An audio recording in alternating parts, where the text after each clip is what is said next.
நேரமா வீங்கி இருக்குது. இவ்வளவு தின்னு போட்டு வீங்கி கிடக்குற திம்மராயனாட்டா. அவ சொல்ற சும்மதி இவனுக்கு திம்மரு நல்ல சம்பாதனையில பட்டி மாடுறா. விஜய் டிவி, கலைஞர் டிவி, ஜெயா டிவி அல்ல மகாராஜா மேல தொடர்ச்சியா நிகழ்ச்சி மாசமான லட்சக்கணக்கில் வரும்படி இப்ப கொழுப்பு அடிச்சிருப்பேன். 5000 ரூபாய் கைமாத்து கேட்டா தீபாவளிக்கு இல்லைன்னு சொல்லிட்டு அத மனசுல வச்சிருந்து சண்டையில கொண்டாந்து விடுற அவ. இவ 2 பேர் கூட ஒரு கணக்கில் வைக்கலாமுங்க. அவ இருக்கிற பாருங்க திருச்சிக்காரி, காட்டூர்காரி அன்னலட்சுமி, பச்சிமாமாவோ. அவ சொல்றா இவன் இப்படியா விடப்படாது, இவனை கொண்டு பொம்பளை போலீஸ்ல புடிச்சு கொடுத்து அவசரோடு உட்கார வச்சா மனசா இருக்கு ஐயா. அநியாயமே. உன்னிலைமை நினைச்சா எனக்கு சங்கட்டமா இருக்கு. பாருங்க நடுவரவர்களை எத்தனை வருத்தம். என்ன போய் அவசரோட பொம்பளை போலீஸ்ல புடிச்சு கொடுக்கறவங்க பொண்டாட்டி குந்தாண்டி திருட்டு நாய் குப்பரப்படுத்திச்சு இருக்கிற ஐயா. எது கற்பு தெரியுமா, எது குடும்பம் நடத்துற லட்சணம் தெரியுமா?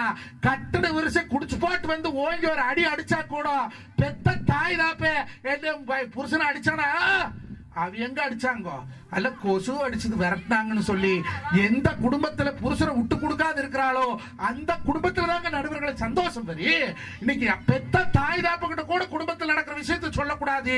ஆனா தெருவில் போறவங்கிட்ட கட்டுன வருஷம் போலீஸ்ல முடிச்சு கொடுக்கணும்னு சொல்லும் போது குறிச்சிருக்கிறாங்களே, இதுவா குடும்பத்துல சந்தோஷம்? அப்புறம் நடுவரவர்களே, குடும்பத்துல சண்டை வராது இருக்கிறதுக்கு ஒரே ஒரு நல்ல ஐடியா இந்த ஊர்ல சொல்லிட்டு போறேன். அப்படி சொல்லுங்க. மல்லிகார்ஜுன மேல ஆணையா, தாய் மங்களாம்பிகை மேல ஆணையா சொல்றேன். இதை ஃபாலோ பண்ண எங்க அக்கா தங்கச்சி எல்லாம் இங்க இருக்கிறீங்க, இதை மட்டும் ஃபாலோ பண்ணுங்க. எங்க மாமன் கூட்டம் உங்களை தொடவும் மாட்டாங்க, அடிக்கவும் மாட்டாங்க. இதை மட்டும் ஃபாலோ. அதை சொல்லியா என்ன தெரியுமா? என்னைக்கு வேற ஊர்ல இருந்து திண்டமங்கலத்து பஞ்சாயத்துக்கு வாக்குப்பட்டு வந்துட்டோமோ, இங்க வந்ததுக்கு பிற்பாடு என்னைக்கு எந்த பொம்பளை புருஷன் வீட்டுல வந்து அவங்க அப்பன் வீட்டு பெருமையை பேசாது இருக்கிறாளோ அந்த குடும்பத்துல 100 வருஷம் பொழைச்சாலும் சண்டை வராது. எதுக்கும் கொப்பம் பெருமை, மேய்க்கிறது எருமை, நம்மளுக்கு என்ன பெருமை? எதுக்கும் கொப்பம் பெருமை? எங்க வீட்டுல நாங்க அப்படி பொழைச்சோம் தெரியாத உங்க வீட்டுல அச்சனை மயிறு என்னன்னு 16 தடவை கொண்டு பார்க்க வந்தவங்க என்ன இருக்குது? போடக்காலையில கதவு இருக்காது, சாக்க தொங்கிட்டு இருப்பானுவோ.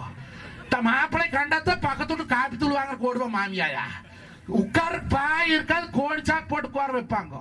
திண்ணை இருக்காது அவ வீட்டுல. எங்க வீட்டுல நாங்க அப்படி பொழைச்சோம். பாலாறு தேனாறு ஓடு எங்கயோ ஓடு, உங்க வீட்டுல ஓடுதா? உங்க வீட்டுல அடுப்புல போன தூங்குது.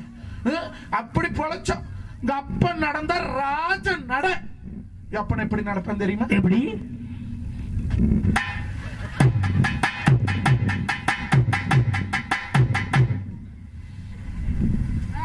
கப்பக்கல்லை எங்க அண்ணன் தம்பி பார்த்தா சிங்கமாட்ட பாப்பானுவோம்.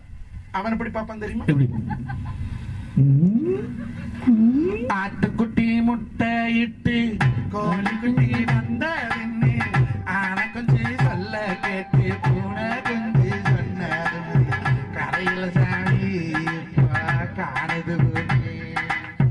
இது மட்டும்தானா என்ன இருக்குது சாமியா?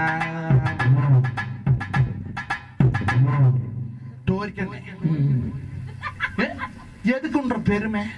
நடுவரவர்களை ஒன்னா பிறந்த கொடி, ஒரு கொடிப்பால் குடிச்ச கொடி, சேர பிறந்த கொடி, சேர்மலப்பால் குடிச்ச கொடி, அத்தையடி குத்திப்பட்டு ஆணையடி கண்டாக்கி மேலான வண்ணப்பட்டு மேகவண்ண கண்டாய் உட்காந்து பால் கறக்க முக்காலி ரங்கத்துல அணைச்சிட்டு பால் கறக்க அணகவர் ரங்கத்துல என்னென்ன சீதனங்க என்று இளம்பரப்பு வட்டி நிறைச்சு வரும் பால் மாடு சீதனங்க ஏறு நிறைச்சு வரும் எருமக்கடா சீதனங்க ஆத்துல தலைமுழுக 1000 பேர் குளிப்பாட்டு காதடுக்கு மாளிகை கல்லடுக்கு மாளிகையும் காதடுக்கு போசிகளும் 7 அடுக்கு மாளிகையும் எடுத்து வைக்க வீடு கட்டி வண்டி மாடு கட்டி வாய்க்கரிசி 2 கட்டி பச்சரிசி சாதம் விட்டு பழம் போல எங்க அக்காளுக்கு நான் அத்தனை சீதனம் கொடுத்து தாராவரத்து கட்டி கொடுத்தேங்க. 6 மாசம் கழிச்சு வீட்டுக்கு வாரா எங்க அக்காளுக்கு என் பொண்டாட்டி கொழுந்தியா இல்ல, எங்க அக்காக்காரி நங்கையா இல்ல, வராத ஒரம்பரை ஊடு தேடி வந்தா கூட வாழ்ந்து கேட்கிற பண்பாடு நம்ம தமிழர் பண்பாடுங்க. எதிரியா நம்ம வீட்டுக்கு வந்துட்டாலே வா உட்காரு ஒரு சொம்பு தண்ணி குடி, அதுக்கப்புறம் என்னன்னு கேட்கக்கூடிய கலாச்சாரம் நம்ம கலாச்சாரம்.